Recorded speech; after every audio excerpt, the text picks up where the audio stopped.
kind of strange because, to tell somebody else like, oh, New York artists are unique and different. And then, like, they look at you, like, especially I live out here in South Florida, and they're like, yeah, of course you're going to say that because you're from the state. Like, what other, but you're saying that it's completely not true. Like, there's something, No, there's something. I always look at them and I go, the Beastie Boys. I just, right? like, that's it. I just go, the Beastie Boys. And I kind of just like run DMC. And I'm like, what else do you want me to say? Like, it's just, It's crazy. there's just something. There's an edge to them without there being an edge. Like, there's, there's just something they get. They can laugh at themselves, but take themselves seriously all at the same time. I think also, especially with the Beastie Boys, right? Like, people just don't understand this, and I understand, especially coming from, like, my mom grew up in Williamsburg in the '60s in the projects in Brooklyn, Mm-hmm. and My mom's from the Bronx. Yeah. so when you look at a rap group like this, especially where they're upper class, they came from upper class Jewish families, and they grew up in the, I think, Upper East and Upper West Side in New York during like the '70s and '80s. Like, that was so expensive. Like, even now it's extremely expensive. Back then was so expensive. And then they come together and they make these songs about like them being rebellious, them like fighting against their like parents and dealing with poverty, and you're like, hang on, wait a minute. You guys never went through poverty. You never struggled. You grew up in one of the safest parts of the city in one of the most dangerous times to live in the city. That is, I wow. sound went a little crazy there for a second. I don't know if you can get it on your end, but I think with the Beastie Boys in particular, I was what video was it? Intergalactic, and I'm like they were ahead of like the Japanese anime trend, but yet they pulled in the Godzilla old like cult movie in that video, and you're watching it, and it's once again it's like they didn't take themselves too seriously, but serious enough to pull that video off that you're watching it going, yeah, that's New York. Like that's a New York artist. That's just it. And I think they summed up that whole vibe. And then, like I said, you pull in like Run DMC and even Walk This Way with Aerosmith, Hmm.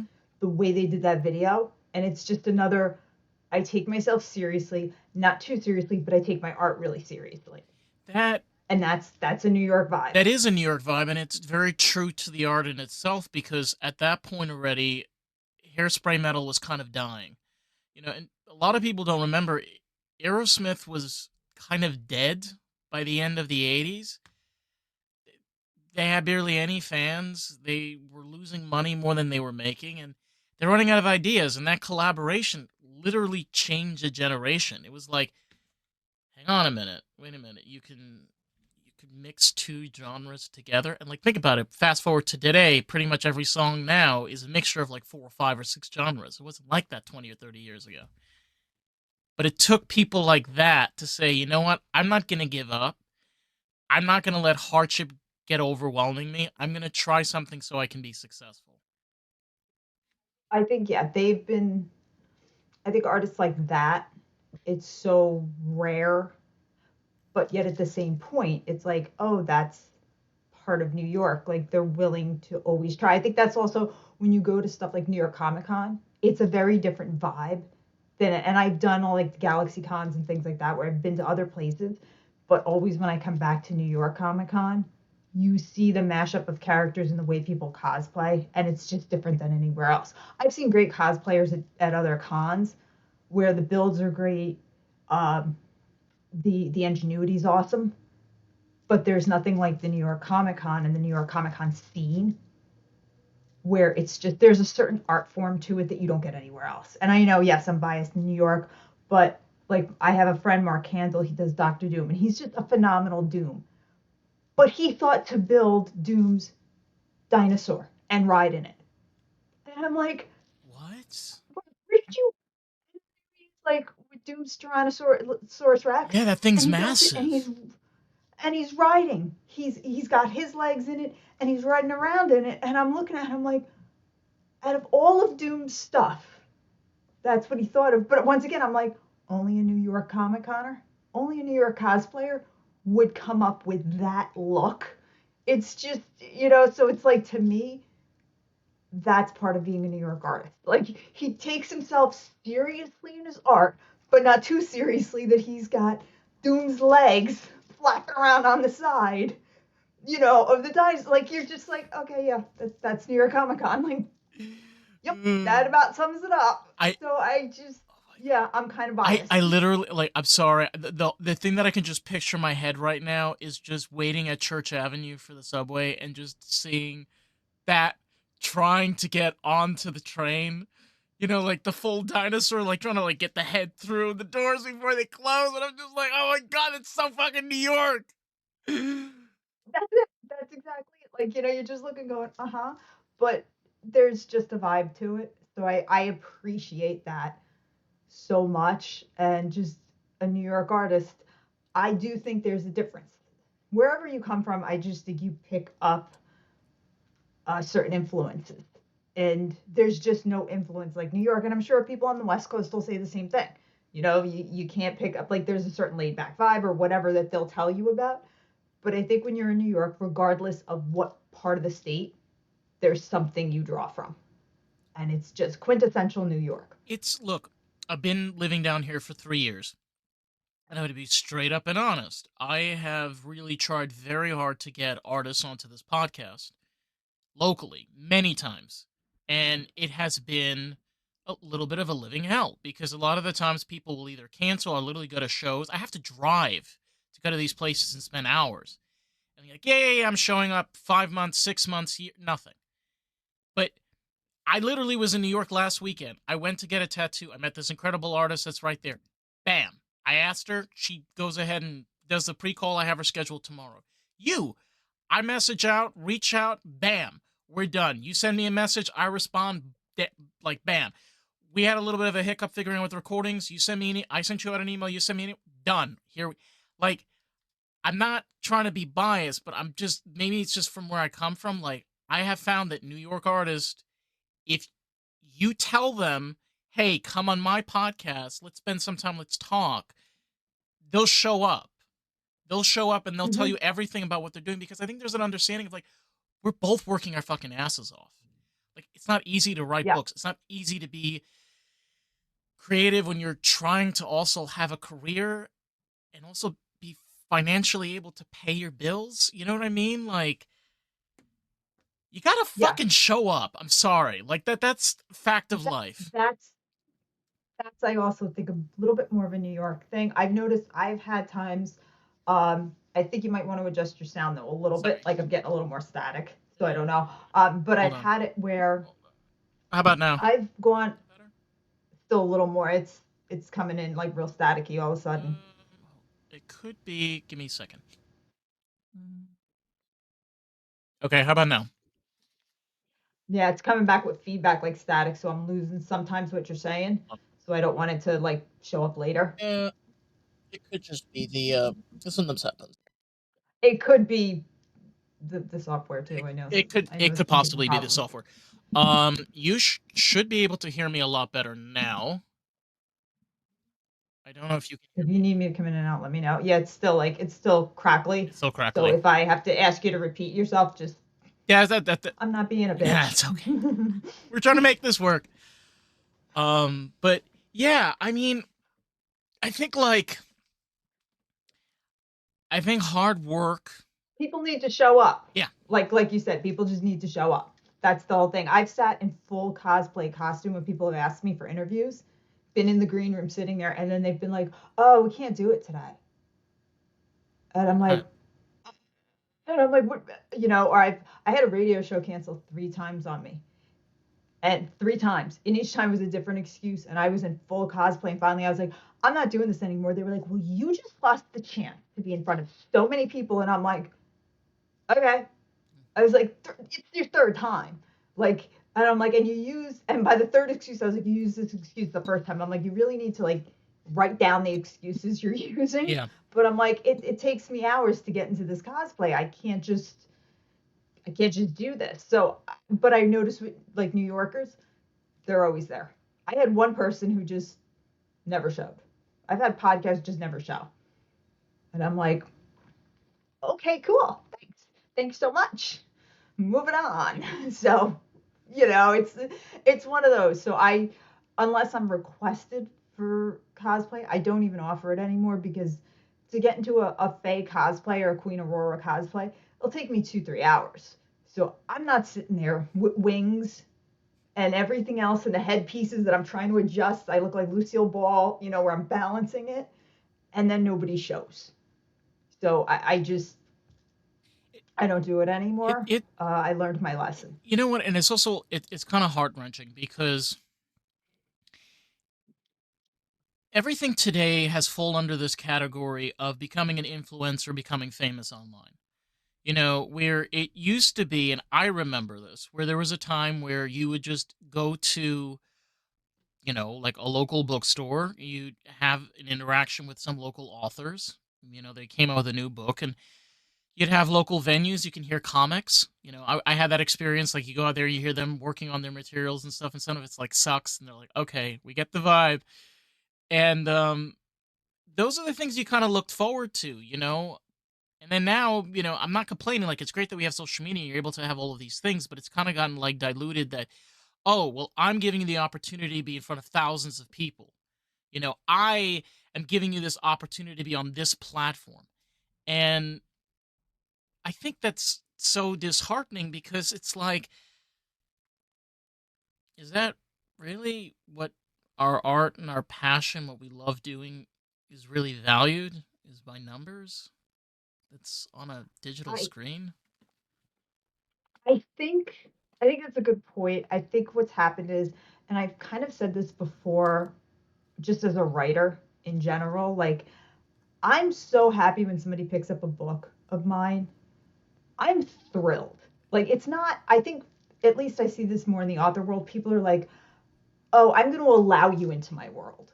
And I'm like, "No, no, no, no, no. No. No. That's the opposite. I'm your tour guide. Come on, let's go." Like I'm so thrilled you're choosing my ride Right. in this carnival of books. You get like you're picking me. Let's go. I'll do whatever you want. I will bend over backwards. I'm in cosplay because I'm living this life and I'm also trying to show I'm putting my money where my mouth is that I'm going to live these characters. So I'm thrilled you're picking it because I look back and I'm seeing all of these crazy carnival rides you could get on, and you're picking my little, it's a small world compared to like everything else. So I think some authors have this attitude of like, yes, I'll allow you to join me. And I'm like, you'll please, I'm giving tickets away. I'm standing out there, I'm on the pole working. Like I am hustling. I'm so absolutely honored. And I think there's been this shift of people feeling almost entitled, as the artist. And I'm like, no, no, no, it's the other way around. Somebody wants to enjoy your art. You really have to open up the gates. Because yes, you're vulnerable in that sense because you are expressing yourself. However, whatever your platform is, whether you're a podcaster, a musician, a poet, whatever. I didn't even think about But poets. at the That's a good same point. point, Yeah. yeah, like you really have to be inviting. You can't be closed off like, I guess I'll let you. Let me get the velvet rope out. That's not how this game works. No. That's not it. And No. I think there's a little too much of this, I don't know, this entitlement and this whole Kardashian attitude. And I'm just like, what do I have to do to get you here? I'll do it. And if that means putting Right. wings on my back and dressing up, which I've done Mm-hmm. many times, and laying it out, then okay, let's go. Because I want you here.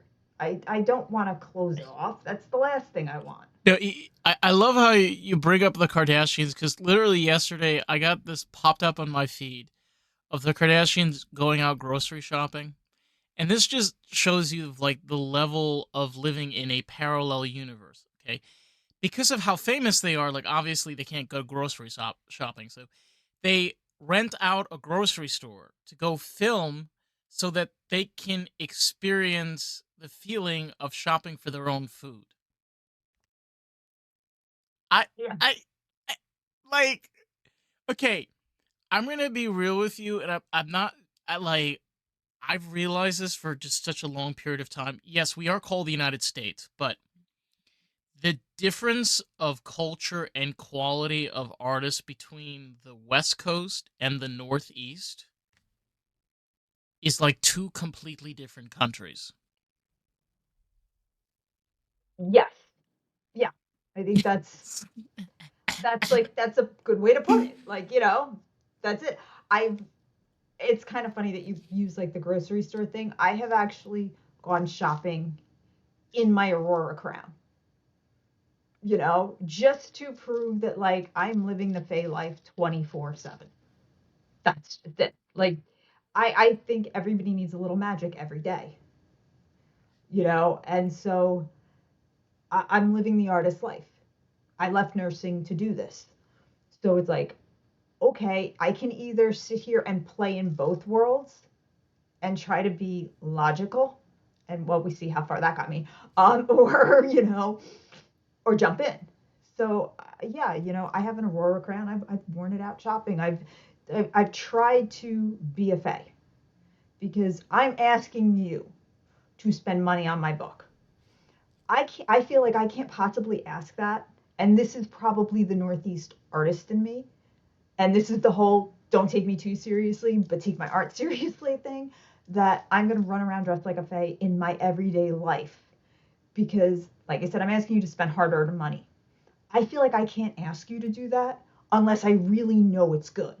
So, in order for me to tell you it's good, I'm going to live it. Yeah. Which, if it means putting on my Aurora crown and going shopping, and I got a crystal crown on with like quartz points and an angelite disc, and I'm running around in it, and I got a Chaos Be With You T-shirt on, then that's what I'm doing because I'm trying to say yes, every ounce of me is in this book or in this series. I So totally get that's that. just what it is. Yeah, I totally like. For example, for me, it's like if anybody's ever noticed, this podcast is like very 70s themed.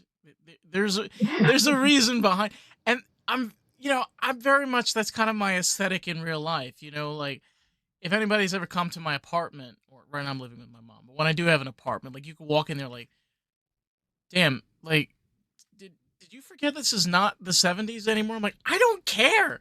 That's just me. That's my aesthetic. That's who I am. And like, it's true. Like, I live that not because, like, it's quote unquote like my dire life path, but that's my identity. That's who I am as a person. That's my style. It's who I'm representing. It's like, to your point, it's like, I am making this art. I am writing this.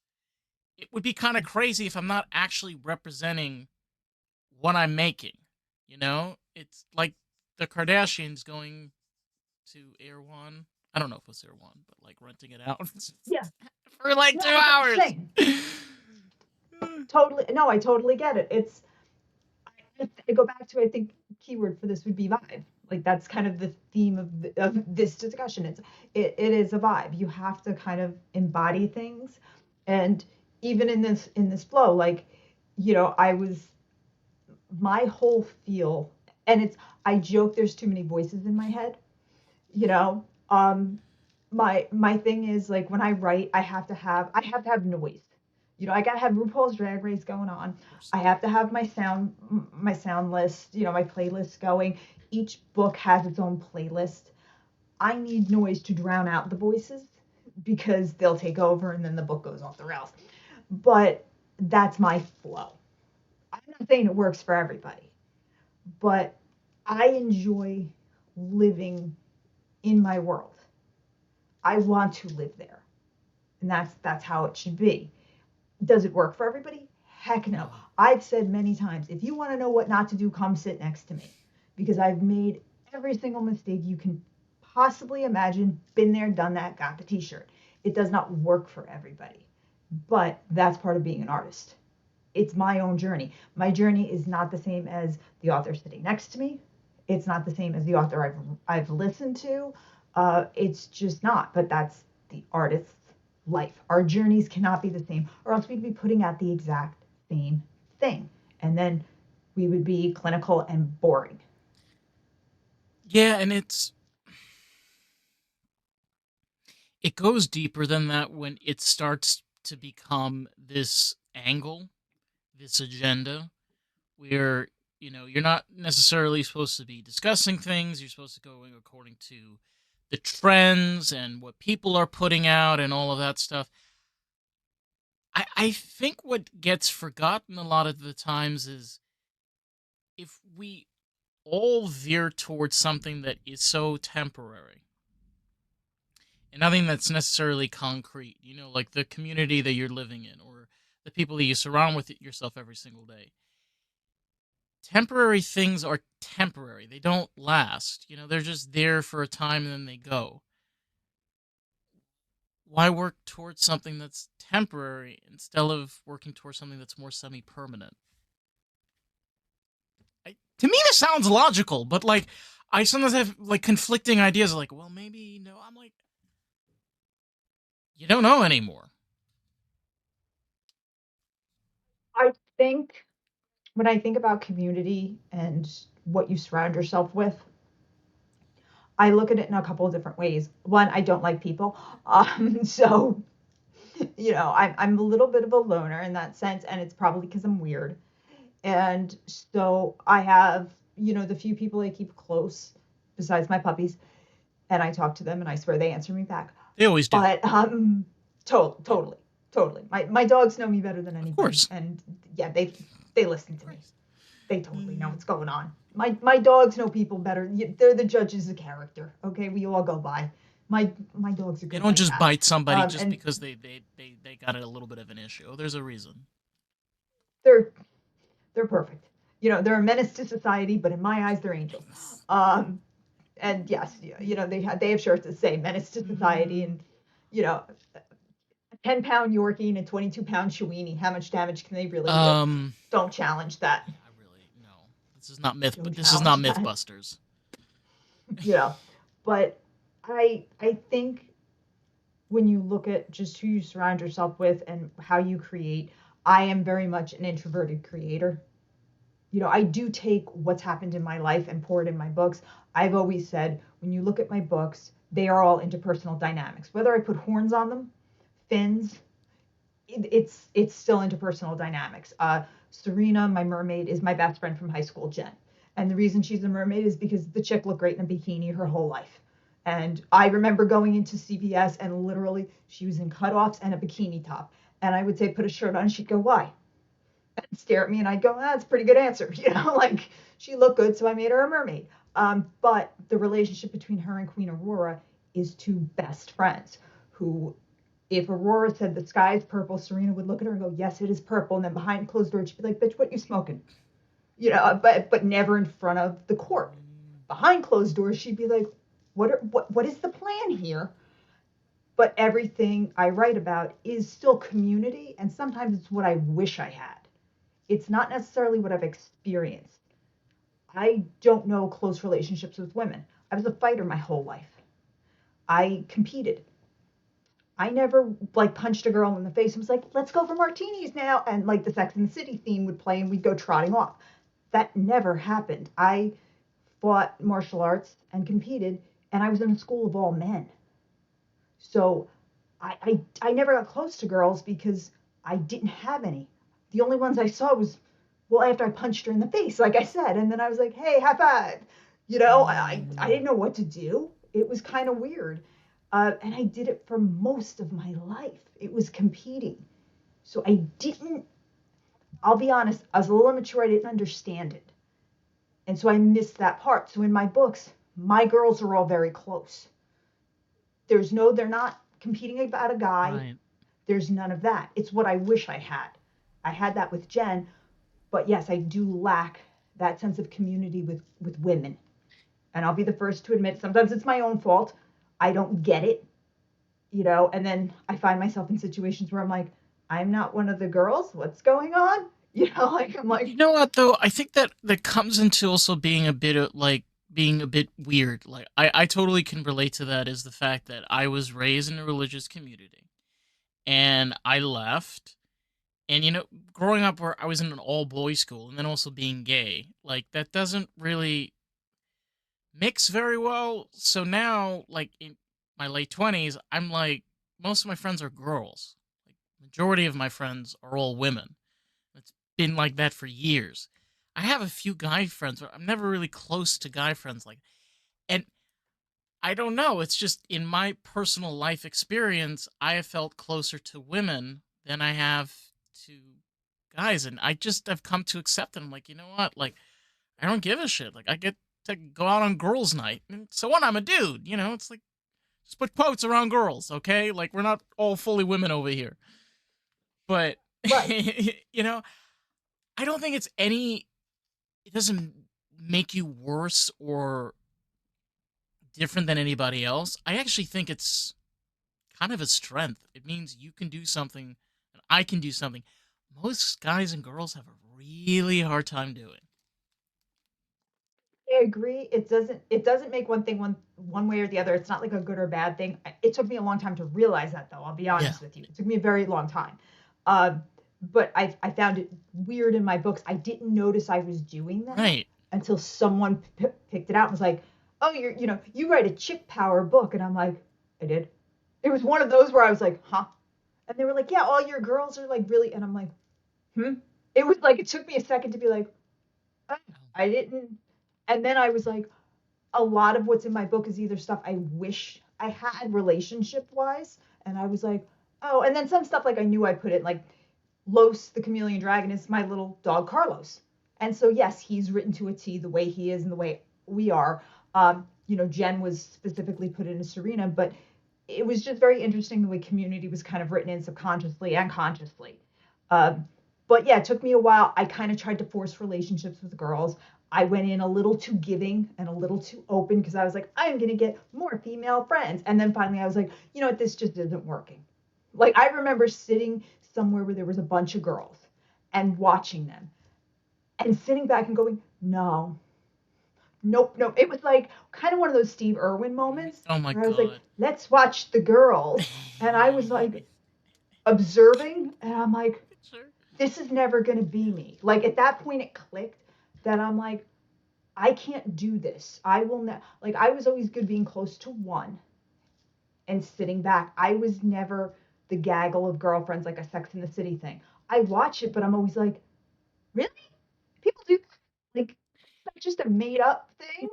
It's so bizarre, right? Because Sex in the City is one of those weird shows, okay, where yeah, you do have those group of friends, but they're so like so Upper West Side. Okay, I'm just gonna let's so Upper West Side. It Okay, is. It is. it's just it's a little sometimes hard to watch, especially like when you raise an immigrant and blue collar like family, But like Mm-hmm. it's just It's a very specific it's type. so It's a very specific specific. vibe. Yes. It's very very specific. I find as I watched it, I was like, okay. And the biggest thing is, and I'm going to use this term, and there's probably people out there going to cringe when I say it. With women, there's always quiet competition. You don't know you're in competition, and then all of a sudden you're that one person that goes, "Oh, this is happening. What?" And you're kind of like all of a sudden in it. You're just like, "What's happening here?" And it's the one-up conversation, and you're like, "Oh, this happened," and they're like, "Good for the little passive-aggressive comment from someone." And then something else happens. And I didn't catch it until I was diagnosed with myasthenia gravis. It'll be 2 years. Um, and I remember, and people are very uncomfortable with it. It's an incurable neurodegenerative disease. It's an autoimmune disease. And when it happened, I was very much like, what the F is happening here? It hit me hard. And I'm, I'm in a position where I'm not reacting to treatment. And as it was happening, I had some girlfriends, I'll call them, but they call it 2 year slide when you get diagnosed, where things you just slide quick. And at first I had like an eye droop. And I woke up one day and it was just double vision. I could not see anything. I was walking around and I remember the first time I looked at my husband, I went, I gotta go get my eyes checked. What the heck's going on? And then it was like everything was Alice in a Wonderland world. I could not walk. I was bumping into things, and things progressively started getting worse. I started to slur, and then my voice would all of a sudden, I'd sound like the nanny out of nowhere.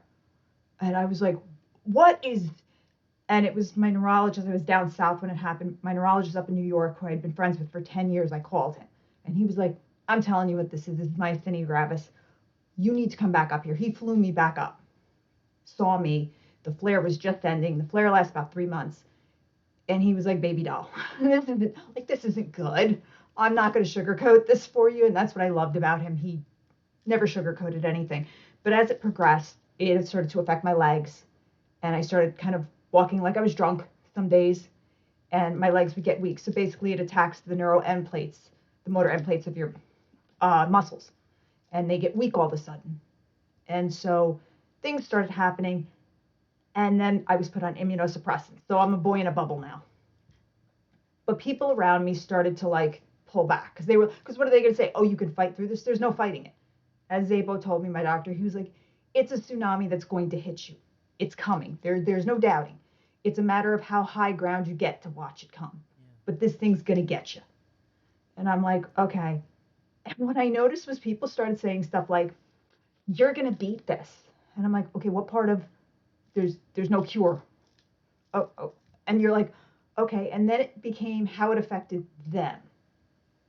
And I'm like, it was making them uncomfortable. And I'm like, cool. But you get depressed. Like, my hands don't work as well anymore. I was a semi pro athlete. All of a sudden, I can't fight. That's weird for me. Like, I can't throw down. Myself on taking care of myself, being able to throw down whenever I wanted. I'm 5 foot nothing, but I'm cool if a guy steps to me. No problem. No questions asked.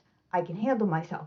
All of a sudden, I'm like, which one in the middle do I hit? Because I got triple vision. I remember going to a Galaxy Con I was contracted at, hitting a Lego table by accident. This guy had, it was setup day. He was setting them up because I couldn't walk right. And the guy having a fit and wanting to like throw down with me right then and there. Now I was ready to go, but I couldn't figure out which one to punch in the middle because there were so many of them. Um, but people around me getting very much like they couldn't deal with me because nobody knew what to say. And I remember saying to someone, I don't know if I can write anymore. My hands aren't working. I'm slurring. I'm not responding to treatment. And in the middle of it, they're like, you can always talk to me. And I was like, all right, cool. And they were like, oh my God, I have so much writing to do. My life is getting so great. And I was like, huh? I and it was one of those moments where like, I'm telling you, like, I don't know if I'm gonna make it. And they just started talking about all the wonderful things they have coming up. And I was like, oh, okay. And they just kept going. And I was sitting there going, cool. I'm happy for you. That's great. And I'm like, how many minutes ago did I say, I don't know if I can continue writing? Like, I'm not responding to treatment. And that's when I went, I really got to figure out how I pick friends because this is not working out. And that's when I thought I have been forcing female friendships to feel like I belong to a community that maybe doesn't want me. And I'm not saying all females, that's not what I'm saying. I'm saying I wasn't picking them right because I thought as a woman, I'm supposed to have that Sex in the City group. And so I forced it. And now here I am in a time of need, and these are not the people I should be leaning on. And that's when I was like, okay, pull back, find your tribe, but this is not it. Because society tells you this, or this is what you've been presented. This is not what you need right now. And so I pulled back. And that's when I learned kind of, okay, time, irons up, shield up, and step back and figure it out. But it's weird that sometimes it takes something difficult to kind of go inward and go, what do I need? Not what society's telling me you need or the picture that's being presented.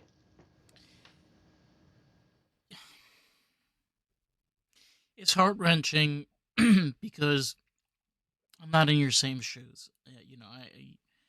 My heart goes out to you, especially when you're dealing with something like that. I mean, first off, you got somebody that you love about and you care about, and you have your own art and the thing that kind of basically keeps your heart pumping, and you can't even do it. And then you have people around you that don't even understand you. And I can understand it from the level of when I left the cult community I came from. A lot of the people that I became very close with were people that also left the cult like I did. And for us to talk, two of them were really good friends. They're a lesbian couple. They live in Brooklyn.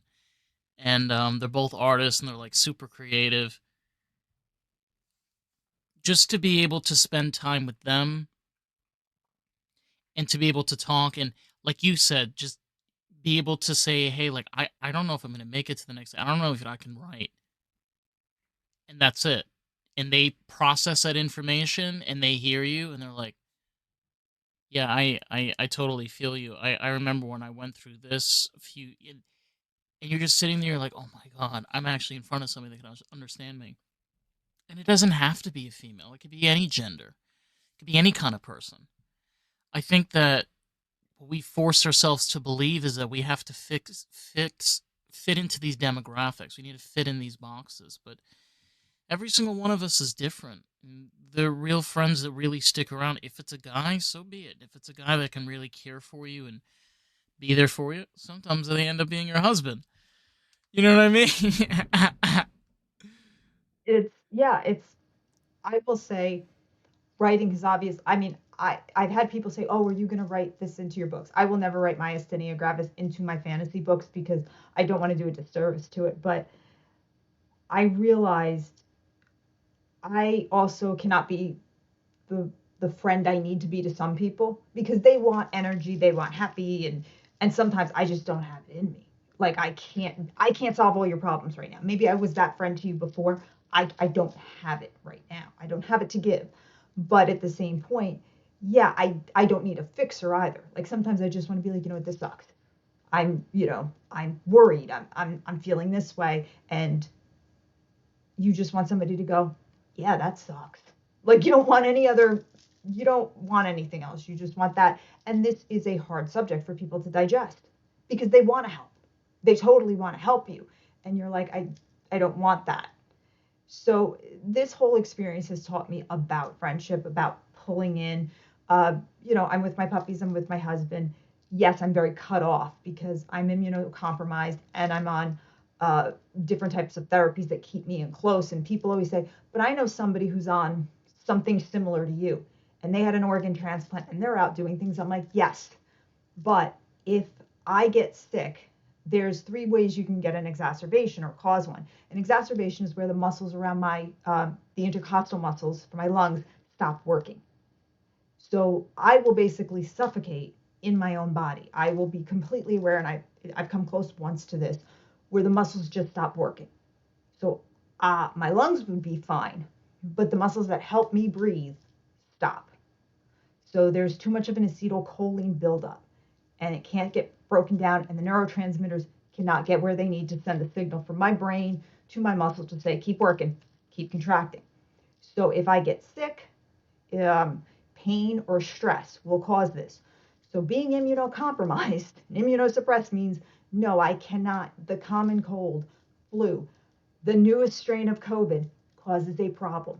So no, when you are severely suppressed, and I'm on a lot of immunosuppressants, a very high dose, no, I'm stuck in these four walls. And people are like, that seems really extreme. And I'm like, okay, yeah, I'm trying to keep these flares down. We're called the snowflake disease because we all have different symptoms, severity, but our flares can last from the time a snowflake melts to the length of winter. I've had a year where I flared 8 months out of 12. Double vision, all of that. So when you have friends who are like, but you look good, you look fine. You're like, I get that, but you don't know what's going on all in here. So I would say overall, all of this has taught me a lot about pulling back, evaluating, and I guess it goes down to that old quality versus quantity thing. But I have created different types of art out of it. And I think from a writing standpoint, it's definitely given characters a little more of an emotional depth. in how I look at things, but I will never write this disease in, because what am I going to do? Have a dragon show up with like a potion and be like, drink this, you're cured? I think the MG Society would come after me. They should have gone after the Madam Web movie a lot more because that was BS.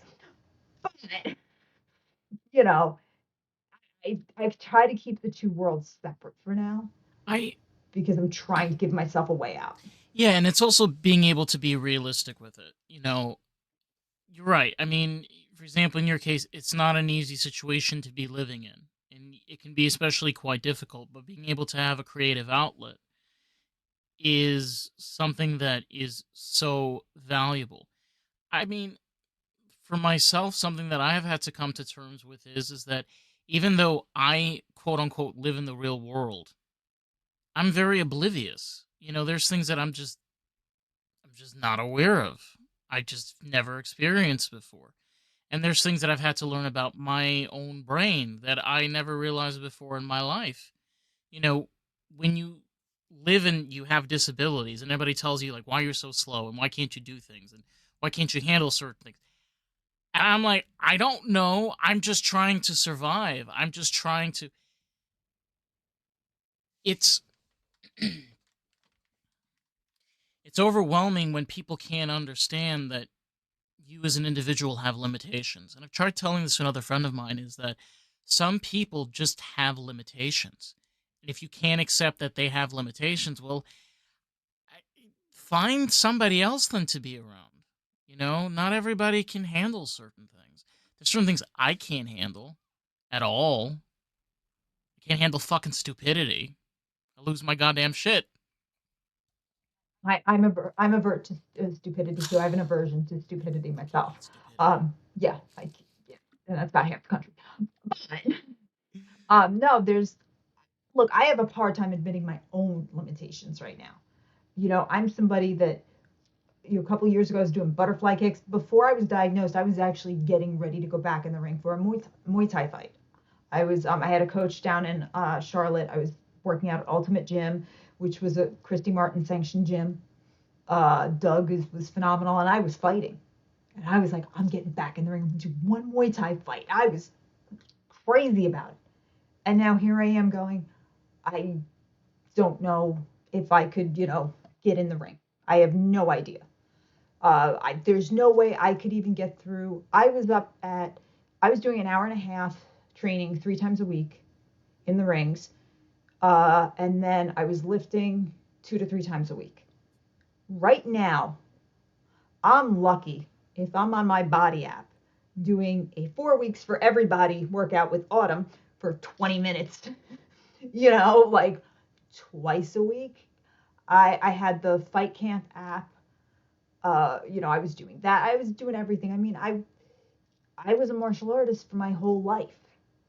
I was throwing butterfly kicks. Vincent Lin was one of my coaches at one point. I coached with Jing Bong Jun. I remember I rented him out for a whole weekend before Worlds and did nothing but wushu with that man, who by the way, is just the most incredible person in the world. From an athletic standpoint, he ran next to me and I didn't even know he was running, like because his upper body did not move. Like I looked at it, it was like a cartoon. He was running, but his upper body was completely still, and it was like they were detached. It was amazing. He was on the Beijing wushu team with Jackie Chan and Jet Li. Just phenomenal. My body hurt for a month after training with him. I can't imagine going out in my backyard right now and being like, I'm going to throw a butterfly kick into an aerial. But I used to. And so to now look at it and go, oh, I'm not doing that. I I don't do that anymore. Is so hard. I can go into Home Depot and start walking. And if I walk at a steady pace, I'm fine. But if I do the stop start, I look like I'm drunk. And I've had people stop and be like, are you okay? And it's like, you don't want to turn around and be like, I have myasthenia gravis. I look like I'm drunk.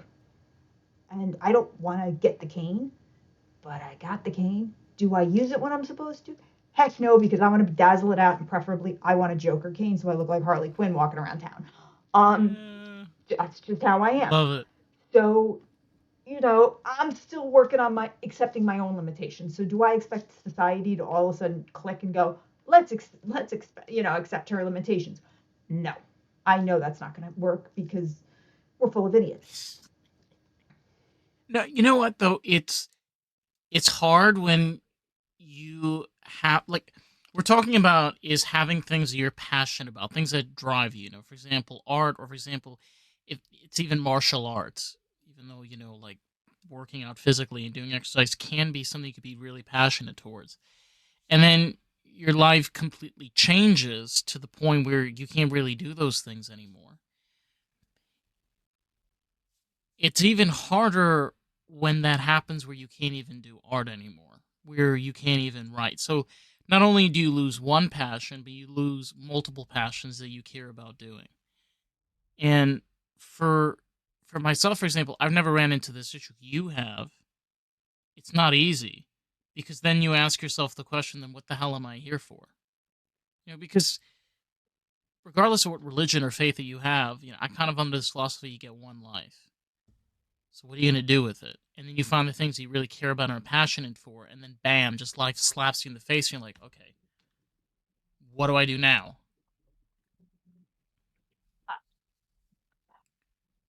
I'm being to be as honest and as vulnerable as I can be with you right now. Yeah, Um, there's some anger. yeah, I have some anger right now. There's I used to fight choreograph and film every fight scene in my book. There, every fight scene in the 8 books that are out right now, there is videotape of me, and sometimes my dogs are balancing with me, and there's swords in my hands, and every single scene has been written, was done by me. And I would videotape it at multiple angles to figure out how to write it. Because I'm like, oh, should I write it from this person's point of view, from that person's point of view? How would I do it? To know that I still have a series to finish and I'm not going to be able to do that eats at me because I still have to figure out how am I going to do it. And I don't want anybody else doing it because nobody knows how Morgan moves, how Ace is going to move. Nobody knows these characters the way I do and how they're going to move. right. So there is still a piece of me that's not willing to let that go. And don't get me wrong, I'm still thinking that there is some drug out there that's going to allow me to at least get through that. Um, and there does feel like this is a slap in the face. I have finished volume 2. That is done. Volume 3 is probably the first book is maybe 25% done. And I have said to my husband, what if I'm not able to finish? And that will bring tears to my eyes because I feel like the custodian of these characters. And I think I have to find a way to get it done, whether it's uh, recording it and having somebody transcribe it, but still to not be able to stand up and move like them and do all that because that was something I prided myself on was this realistic, embodiment of everybody. It's really hard when you don't make the choice and the choice is made for you. Yeah. I'm not there yet. I'm still very new into this journey, and I've talked to myasthenia patients that are like, "Oh, it gets better. Don't worry about it. You figure this out." And I'm like, "Mother effers, I want to throw something at you and hit you because I am so not. I'm not there, and I'm not willing to get there. Um, I'm not sure. I try to find a new spin on things, Yeah. but no, I'm not like happy as rainbows and sunshines and puppies yet, And when I've talked to like myastheniagravis.org and we talk about things, they're like, you're still a little negative. And I'm like, damn straight, I'm negative. I am. No, we are not Brady Bunches yet. I hope one day to be singing Sunshine Day with everybody. And for all of you older people, you'll know exactly what song that is. But for everybody else, Mm. sorry, just look it up. It's great. Um, but Sunshiny I'm day. not there because yes, I've lost certain aspects and they were not by decision. I didn't retire. I didn't retire out on top and go, I'm done with the ring. It's okay. I didn't, pull a Layla Ali and step back. Somebody went yoink and Scooby Dooed it on me. So there's a little Yeah, but you know piece. what? That's ooh. You know what's interesting though, and I love. By the way, I love these mentions. You are just fucking killing it through this podcast. Um, Ali, towards the end of his life, was heart wrenching because he went from a man that was a proud fighter to this decrepit old man that was dying of Parkinson's disease.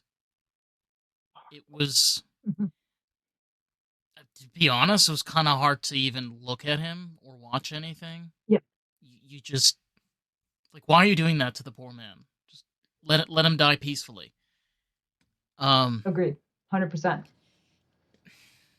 you know what? A lot of people, especially in martial arts, have incredible careers throughout their lives.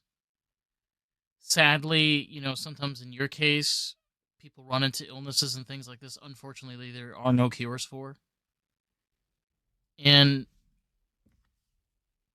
it is very hard to restructure your entire life because this was your life. You can't.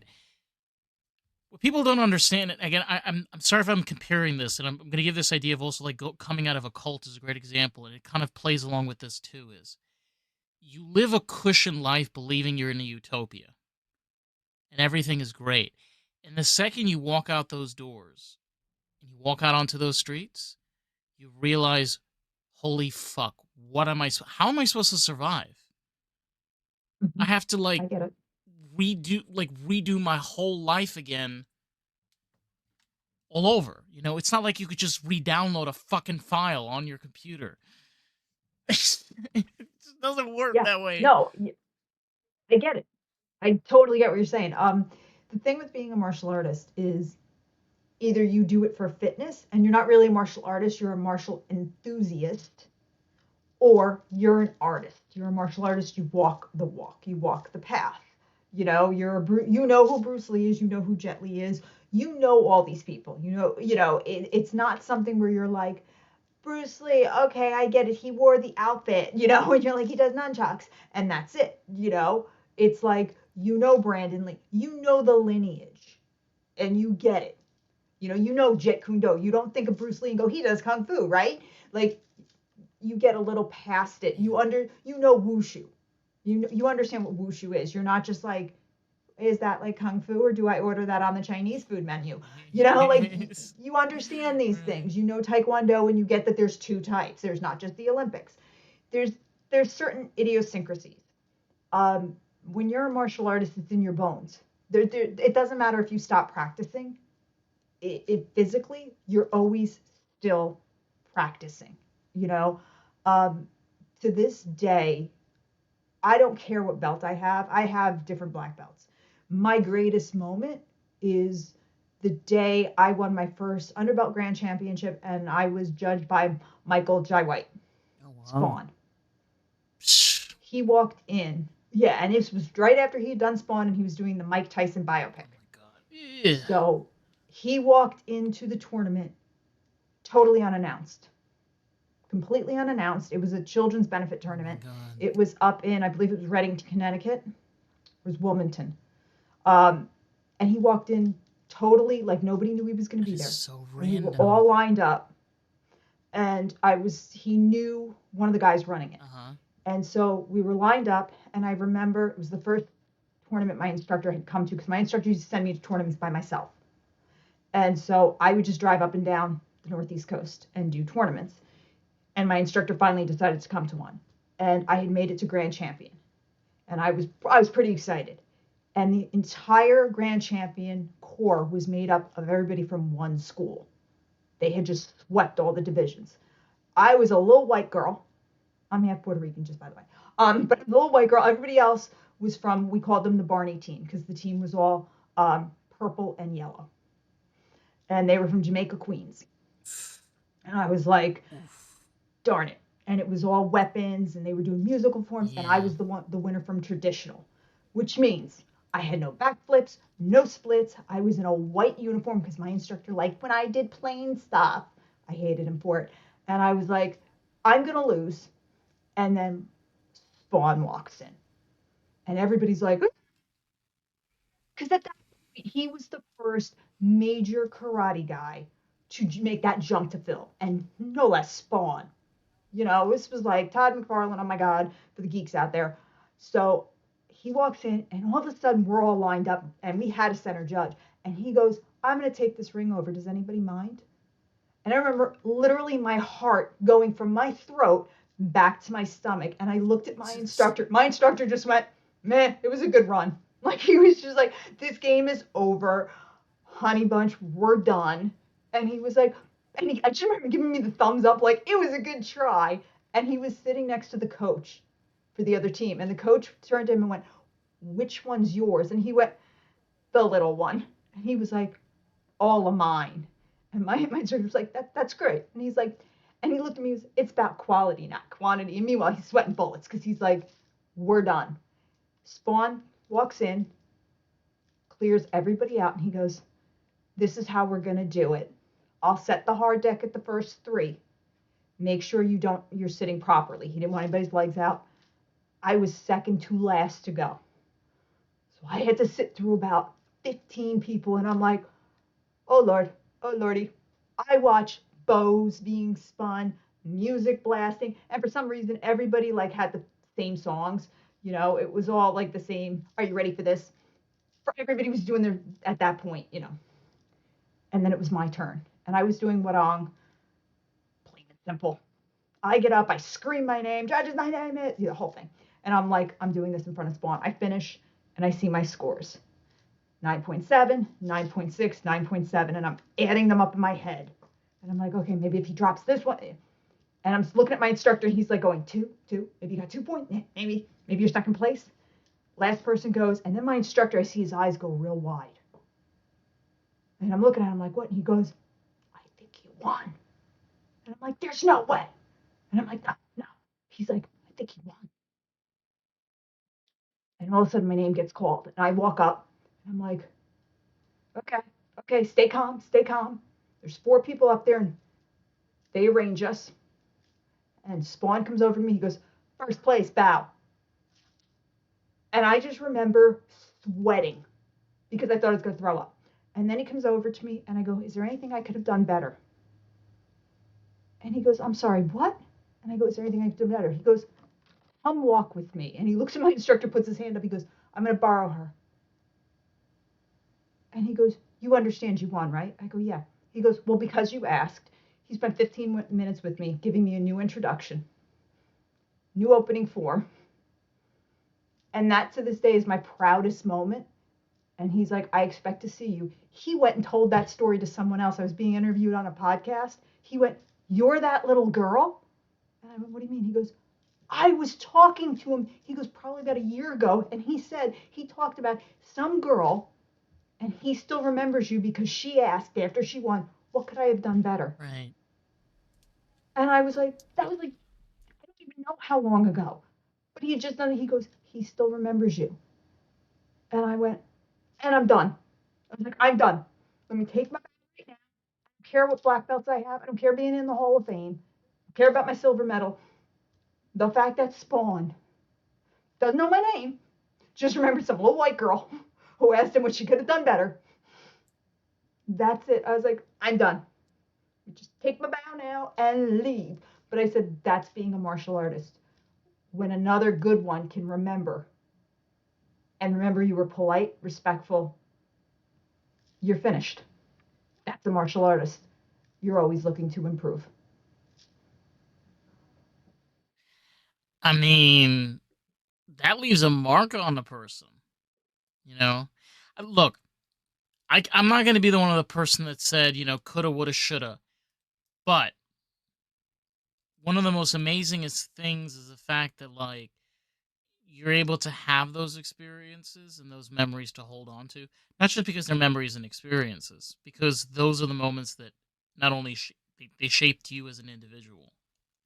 To be able to stand there.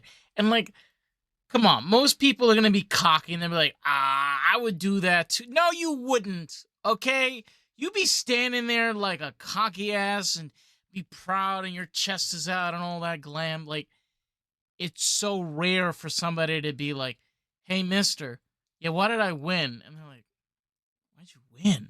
What do you mean? Why did you just win? For that, It was yeah, for that exact just reason. one of those moments. Well, my instructor, after I went back, told him, he goes, I go, but you told me to ask that question. He goes, when you lose. I go, okay, you never specified when I lose. He goes, and they looked at me, he goes, do you ask that every time? I go, yeah. And I just remember he smacked his forehead and he was like, I told you to ask that when you lose. I'm like, you never specified. And he just walked away and he just shook his head. And he was like, I didn't know I had to be so literal with Oh my you. And god. he was just pouting, walking away. And I remember dragging the trophy. It was a 6 foot tall trophy. And it was like scratching the floor. And he just walked over. He goes, give me the trophy. And then he goes, by the way, good job. And he's like, and he's pouting, walking away. He's like, seriously? He's like, every time I send you alone, he's like, if you win, and I go, I haven't lost yet.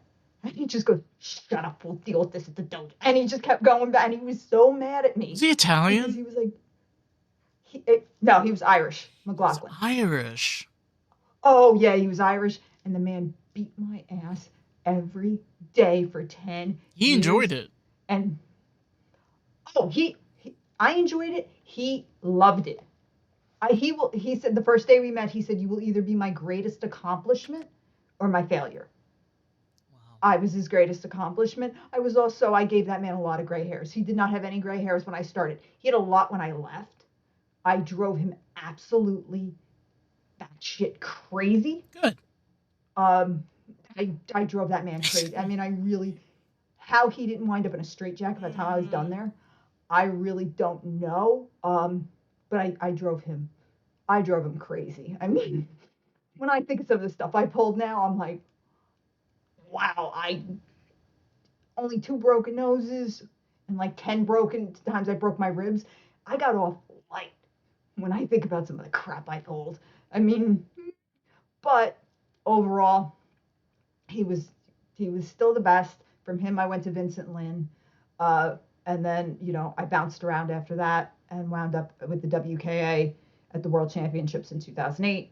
But Great year. no, McLaughlin was my first, so I had a great time. Yeah. I've had a great time. I've been coached by Jerry Fontenez, Fast Fontenez. I mean, I've met some of the best in there. So Superfoot Wallace knew my name. I had a good time. I really had a good time in martial arts. It's been the best experience of my life is to be with martial arts. So there's really, Dougie Peoples judged me I was very close to Dougie Peoples. He was one of the best. Pedro Xavier knew who I was. Been up and down the East Coast. I've got to travel. I'm in 2 Hall of Fames. So it's been a blast. Every mark on my body that I've gotten, every hairline fracture, every orbital socket that's been fractured and broken. I've been up at West Point. I've been Oof. chased out of West Point. you know, Yeah. Fighting the cadets is a very different circumstance. Yeah. For anybody that's Very, anybody not familiar, very. it's a military town. It's 100. Yeah, I Yeah, wouldn't. 100% military town. I don't suggest going up there alone and fighting. No. I don't. No. Nope, nope. No. That was one of those moments that I was like, Danielle, you could have thought of a much better plan than this. I left there. Yeah, I left there with the trophy and all, but I left there with a lot of bruises. A lot of bruises. Oh, and if they ever invite you to go back and fight for their sparring day, don't go. No. Don't go. No. I learned that one. That's a bad. Don't date it and don't date a cadet, especially a freshman cadet who's on the team who's looking to prove something. And if they have a cast on their Oh my arm and they god. swear they won't hit you with it, when you get a good punch in, they'll back fist you in the eye real quick. Real quick. Because they love you. Trust me. Trust me on that one. Because they love you. Yeah, bad idea. Of course. But I it's really interesting where in a sense as an author, you have had one book of your life, which has been martial arts. And then unfortunately due to a horrible disease, which I don't know why more of these diseases don't have enough cures and stuff. But anyway, we can get into that conversation another day, which is just bizarre. But you basically have to start rewriting a whole new book. And the issue is because of how well made was the last book and how raw this story is. it's harder to be able to write those pages. It's not as easy as the other one was before, right?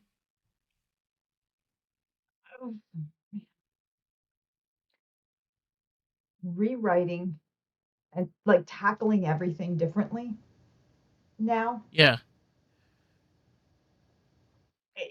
I have to really think about how I do everything. Um, I have to take breaks. Um, I'm not really sure. I'm gonna give being honest, like just I'm not sure how I'm moving forward right now. I think I have plans, and then they go by the wayside real quick. yeah. Um, it's not things are not. I had everything like so planned out. Um, and now I have to rely a little more on my husband. Whereas before I was like, I got this. I can do this. It's fine. I know how I'm gonna do this. I've handwritten all my books. All 8 books were handwritten because this brain only works that way. I have to hand, and I don't write them in order. There's a method to my madness, but it's madness. If you picked up one of the journals and opened it, page one would be somewhere on page 369 in book two. It's one of those. I don't write anything in order. Um, You make I puzzles. have to. It's one of like up here, and I love it. it's I noisy. love it. It's so noisy. I've joked that King Jarvok, his real name in those is Farjuk, but my dyslexia, once I got to the keyboard, renamed him. So you can't, this brain does not work Oh, I normal. totally get that. I have dyslexia too. Like, Yeah, it's I just just an idea. We've talked about dyslexia on this podcast, and I would love for you to, for example, get into this. I had when I was seeing those friends, we were on Coney Island, and we wanted to like go get some food and whatever, and Jude was just terrified because me and Shane both have dyslexia, and I have like just directional dyslexia.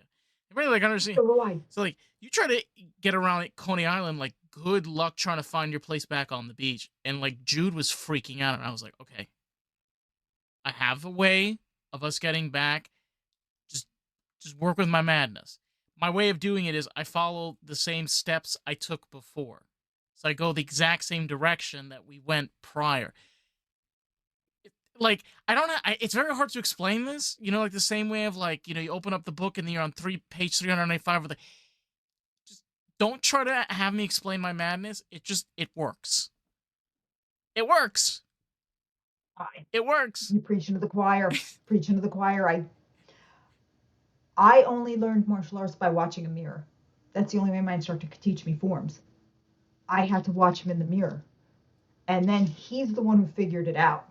So in all of my martial arts, I always had a Wonder Woman wristband on my left arm. And he finally figured out because he tried to teach me the bow, which is why I don't work with the bow staff, because I hit that man so many times. Because I was standing there with the bow, and I'm like, okay, first of You all, I looked wanted at to him, hit him. You and wanted to hit him so he was bad. like, take the bow and go to go to your left. And he was standing on my right. And I was like, bam. And he's like, Danielle, back to start. And I went back to start. And I'm like, okay. And I'm listening to him. He's like, take the staff, move it to your left. And I stepped right out and hit him again to the right. And I remember, and I was just, oh, sorry. All right. No, I'm just nervous. And he's like, so finally he's like, take the staff and move it. And then he showed me, but I had to look in there, and I had worn the Wonder Woman band before, and finally he went, move your Wonder Woman arm that way, follow it, and I did it, and I went that way, and he was like, let me try something else. And then he's like, take a step, move it to your right, boom, right back to and he's like, okay. He's like, first of all, I'm taking the staff away now. He's like, you cannot have this weapon. No, no, no, no, no. He's like, bad idea. Very bad idea. But he started teaching me by saying, move the Wonder Woman band arm. And once he did that, we had a lot less mistakes. Um, and that's when I was like, oh. So we eventually figured it out, and that's how he taught me. Everything was by the mirror. But I'm a southpaw fighter because of my dyslexia. because I couldn't, when he would tell me to mirror people, all of that got lost in my brain. So I started fighting Southpaw simply because of watching people. So I couldn't figure out, put your right foot back. I always step back with my left. And he would look at me and go, Danielle, put your right foot back. And I'd be like, it is back.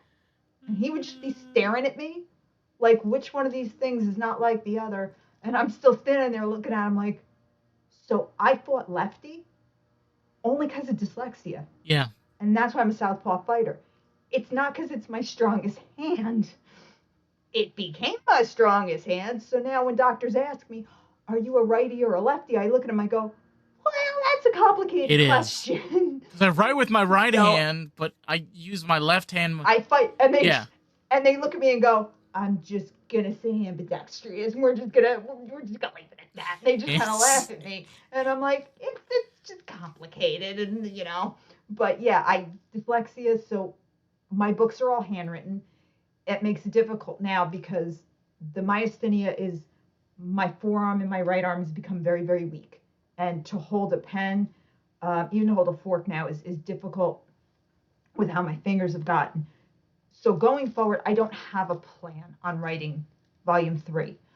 Even making edits, thank God, volume two is completed. I mean, it's still got to be edited here and there. Books two and three, one is finished. Thank God. But I don't know what I'm going to do going forward. I have to come up with a new plan because I do need to handwrite. I don't know why it's the muscle connection. I like the feeling of paper. Also, I always have paper with me. I always have a journal. So if I get an idea, I'm like, oh, it's good. Let's write. So will it be voice memo? I don't. I really don't know. It's going to be something that I do have to figure out, and that's part of this myasthenia journey. I've joked more that maybe my next passion project will be a day in the life of a myasthenia patient, and then string all the days together because one is never like the other. It's each day is different. You can have a day where you're fine and you're like, I'm fine. I don't need any help. You're kind of like an addict. You're like, this is fine. I don't need no stinking help. And the next day you're like, I need help getting out of the bathtub. So I don't know what I'm gonna do. I'm just kind of exploring this I know. and seeing, It's not. and then we'll see.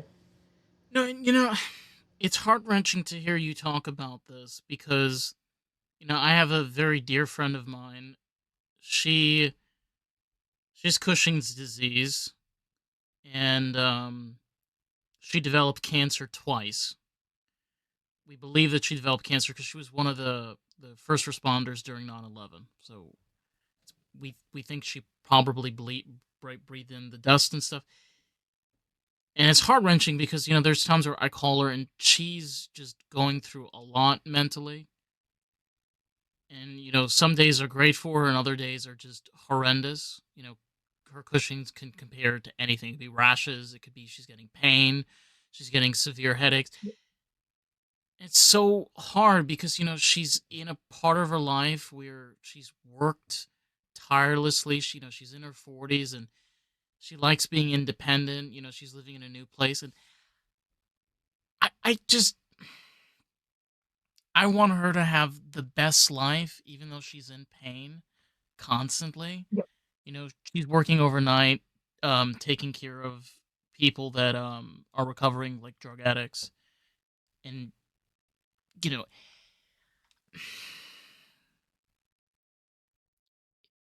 what I'm trying to say is that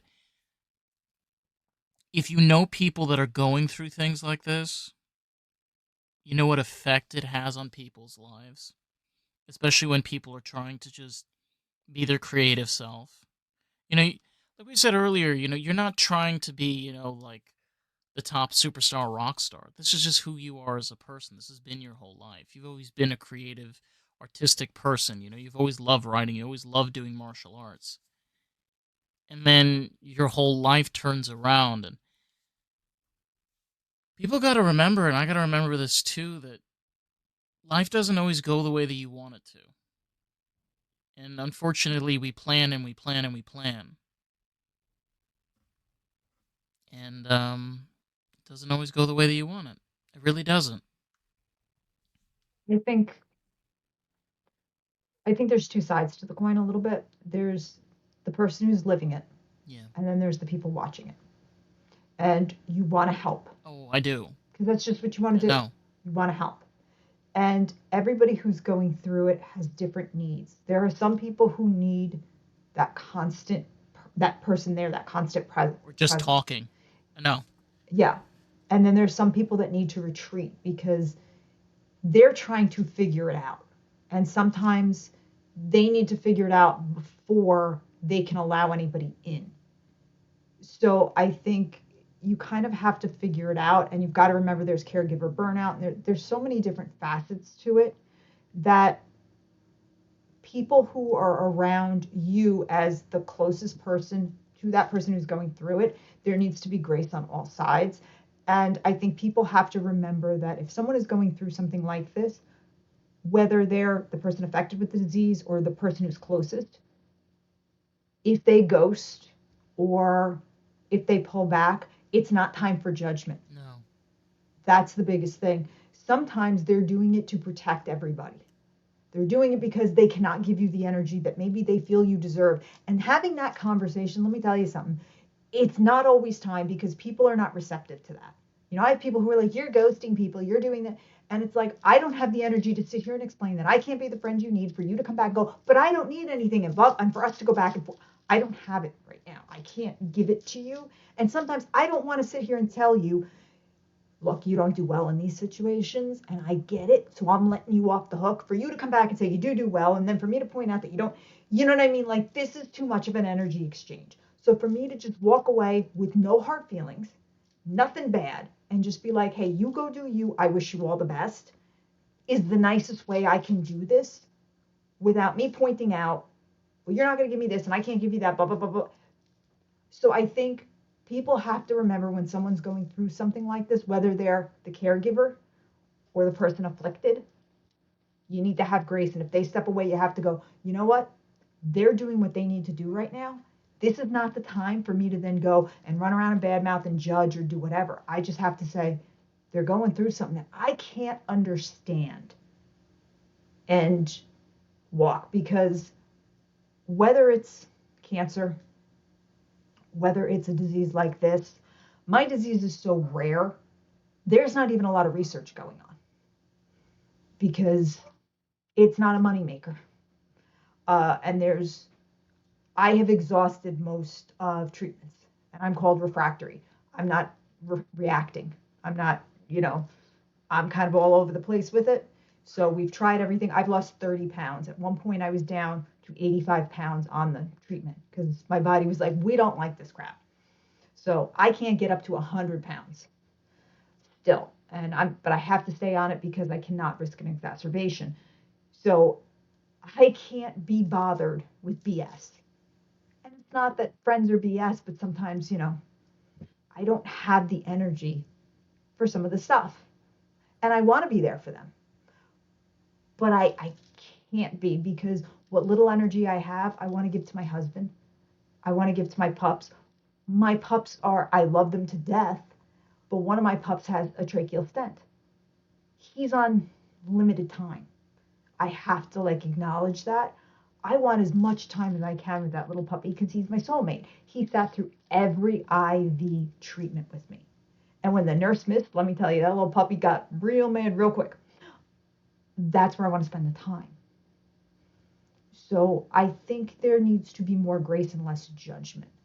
And when you're with somebody who is in pain and you see them losing their independence, as my husband's watching me lose mine, I mean, they took away my license. I'm not supposed to be driving because my double vision can come and go at any point.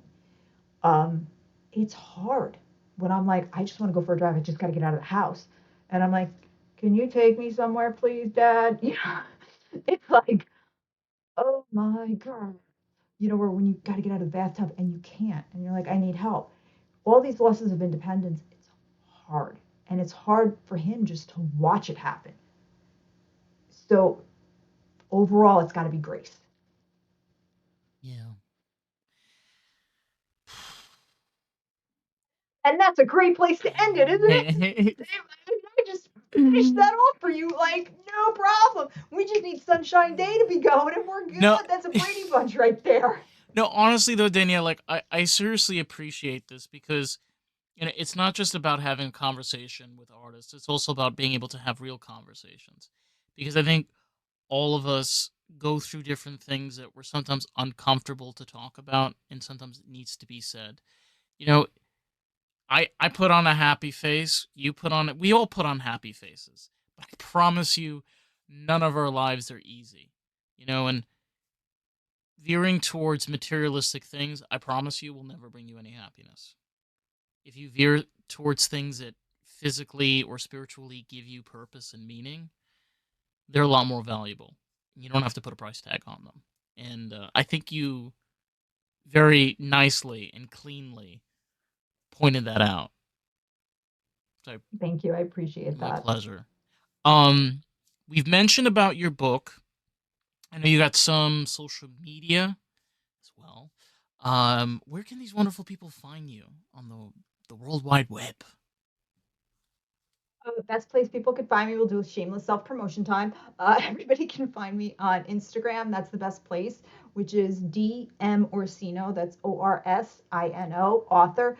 Instagram is where I am most active, but I am on Facebook under the same handle. My website is dmorsino.com. And then I have a YouTube channel, Danielle M. Orsino. You can check out interviews there. Once Upon an Author, my podcast season 1 is there as well, where I tell you all of these stories and all the dumb things I've done becoming an author. And I've done a lot of them, unfortunately.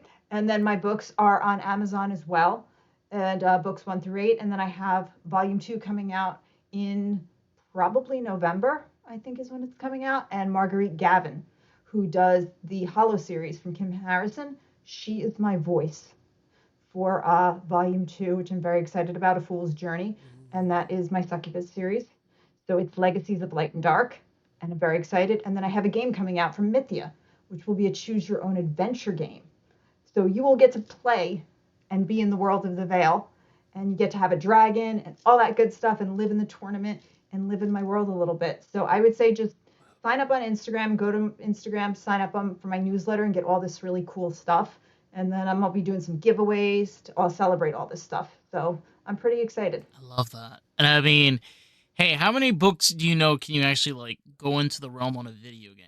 So I'm just saying, start clicking, cause yeah, I'm right now we're doing for Mythia, we're doing a choose your own adventure, and there'll be several books involved in that. First book yeah. will be out probably I think they said maybe September, book 1, because they have like that one first book, choose your own adventure, and that is based on my dragon tournament. So this is how you qualify for the dragon tournament. And my lead character's name is Kane, and he has a dragon called Alakisha. And you get to beat Kane and find out if you and Alakisha can possibly get into the tournament of Fire, Ice, Acid. So it's kind of a big Yeah, deal. I mean, And I kind of dragons. love Kane. Come on, like I know like mythical and fantasy things are kind of like that, but dragons? We just got a new. I know, it's It's dragons. dragons. And my dragons are all dogs that I've had. Every dragon in the book, in my book series, are dragons that dogs I've had or my friends have had, except for Zabo. Was my former neurologist who passed away, Dr. Albert Zabo. And he asked to be a dragon in my books. So he is Zabo, the acid breathing dragon of the Court of Dark. I always have to say his full name because he changed it on all his internal memos at the practice. So it would say Dr. Zabo, the acid breathing dragon of the Court of Dark. And he would get in trouble. And they'd be like, is the author there? Is that why you're changing this? And so, yes, he actually switched out his doctor picture for his dragon portrait. And that is what is up there. And the floor is being named after him. But his dragon portrait is there. So, yes, but every dragon in the series is a friend's dog that has passed or one of mine. I and they're acid breathing. Okay, All it's there. not even fire. All right, we like bumped it up a level. We got acid breathing. I'm sorry, acid breathing dragons. Fire, ice, and acid. I got 3 types. I got fire breather, acid breather and I have ice breathers, and I have the reasons in my books why they do it. It's not some magical crap, because I hate that. I hate when it's just like, oh, they breathe fire, they breathe. I got the physiological reasons on why they do it. I worked with an engineer, a physicist, and a vet. And that's how we came up with the real reasons why dragons breathe it and how they can survive it. Shit. All right. Well. Yeah, we're gonna have to have a whole other podcast on how we did fantasy creatures. That's gonna be a whole other time, ladies and gent. So. Whole other time. To anybody out there, if you want to check out more of Lost in the Groove, you can find us everywhere at Lost in the Groove Pod. And to make it a little bit easier for links for Danielle, check out Substack. I'll put in the video game. If you wanna got the website or whatever, I can put it to you. Awesome. Alright, motherfuckers. Well, this has been fun. Catch you on the next one. Alright. Peace out.